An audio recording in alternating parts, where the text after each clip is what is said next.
दुपारी जायचं होतं बाहेर जरा. दुपारी म्हणत म्हणत संध्याकाळ होत आली. पोरांना घ्यायची होती घरात घालायला कपडे आणि माझं पण थोडं घरातल्या सामानांची किरकोळ दुरुस्ती करायची होती. पोरं मोठी होतील तशी आता गाडीवर जागा कमी व्हायला लागल्या बसायला. पण चौघांना बरोबर जागा होत्या गाडीवर. शिवराजच्या बॅगची चेन तुटलेली, ती पण बसवून घेतली. जाता जाता मग एक घेतला. परत जायचं होतं भांड्यांच्या दुकानात. मिक्सरचं भांडं पण खराब झालेलं आणि कुकरची टोपणं पण खराब झालेली, ती दोन्ही दुरुस्ती करून घेतली. मग आलो कपड्याच्या दुकानात. स्वराला टॉप दाखवलं, नाईट ड्रेस दाखवलं. मला तर माहितीच आहे एवढी सगळी कपडे समोर असल्यावर कुठलं घ्यायचं आणि कुठलं नको असं वाटतंय.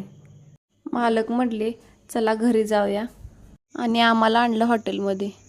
खूप दिवस झालं बाहेर काही जेवण केलं नव्हतं. मग म्हटलं आज जेवणच जाऊया. जेवणात मागवलेला डाळ तडका, काजू मसाला आणि रोटी. सासूबाईंना पण जाता जाता पार्सल घेतलं. बाय.